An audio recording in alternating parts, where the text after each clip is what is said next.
ගංවතුර අවදානමත් සමග ඊළඟට අපිට මුණ දෙන්න වෙන බරපතල සෞඛ්‍ය ගැටලු වලින් එකක් තමයි මීයුන රෝගී තත්ත්වය. මීයුන ඇති කරන්නේ ලෙප්ටෝස්පයිරා කියන බැක්ටීරියාව.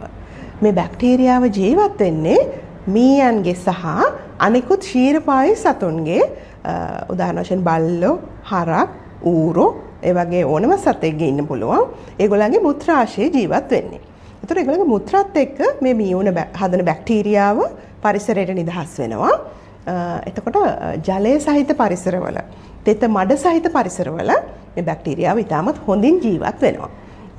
මාස ගාණනක් යනකම් ඒගොල්ලන්ට මේ පසේ ජීවත් වෙන්න පුළුවන් වතුරේ. එතකොට මේක කොහොමද අපේ ඇඟට ඇතුළු වෙන්නේ? අපේ ඇඟේ හීරීම්, තුවාල වගේ තියෙන තැන් වලින් සහ ශ්ලේෂ්මල පටල වලින්. ඒ කියන්නේ අපේ ඇස් වලින්, කටේ තියෙන ශ්ලේෂ්මල පටල හරහා මේ බැක්ටීරියාව අපේ ඇඟට ඇතුළු වෙනවා. අපේ ඇඟට ඇතුළු නම් මොනවද අපිට තියෙන රෝග ලක්ෂණ? උණ, ප්‍රධාන වශයෙන්ම උණ සමග තදබල හිස රදයක් එනවා, මස්පිඩු වේදනාවක් එනවා, ඒ වගේම සමහර වෙලාවට ඇස් රතු වෙන්න පුළුවන්, කැස්සක් ඇති වෙන්නත් පුළුවන්.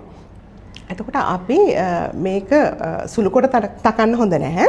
ටික දවස් 3-4කට පස්සේ මේ බැක්ටීරියා අපේ ලේ හරහා ඇඟ හැමතැනම ව්‍යාප්ත වෙන්න පුළුවන්. එතකොට අක්මාවට, වකුගඩු වලට, හෘදේ වස්තුට වගේම මොළයටත් මේක හානි කරනවා. අවසානයේ මරණය කරා ළඟා වෙනවා. ඉතින් ඒක නිසා අපි අනිවාර්යයෙන්ම මේ පිළිබඳ සැලකිලිමත් වෙන්න ඕන. මේ මීයුන කියන බැක්ටීරියාව මර්ධනය කිරීම සඳහා අපිට ප්‍රතිජීවක ඖෂධ තියෙනවා. ඒ නිසා අනිවාර්යයෙන්ම මේ මීයුන කියලා සැකසහිත අවස්ථාවක් පැමිණියොත් අනිවාර්යයෙන්ම අපි සුදුසුකම්ලත් වෛද්‍යවරයෙක් හමු වෙන්නට ඕන.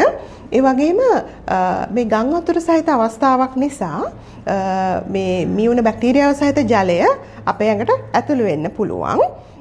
එතකොට මේ සඳහා අපි රෝගය වැළඳෙන්නට කලින්, ඒ කියන්නේ රෝගය වැළඳෙන්නට පෙර දෙන ප්‍රතිජීවක ඖෂධ තියෙනවා. අපි කියනවා ප්‍රොෆිලැක්සිස් කියලා මේවට.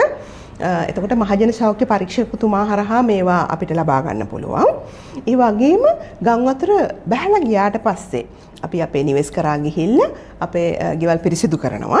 එතකොට මේ අවස්ථාවේදී වුණත් මේ බැක්ටීරියාව අපේ ඇඟට ඇතුළු වෙන්න පුළුවන්. එතකොට ප්‍රධාන වශයෙන්ම අපි අත් ආවරණ, පාවරණ දාගෙන අපිට හැම විටම පිරිසිදු කරන්න පුළුවන් නම් ගොඩක් හොඳයි.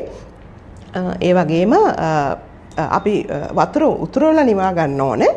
නිවල තමයි බීමට ගන්නට ඕන.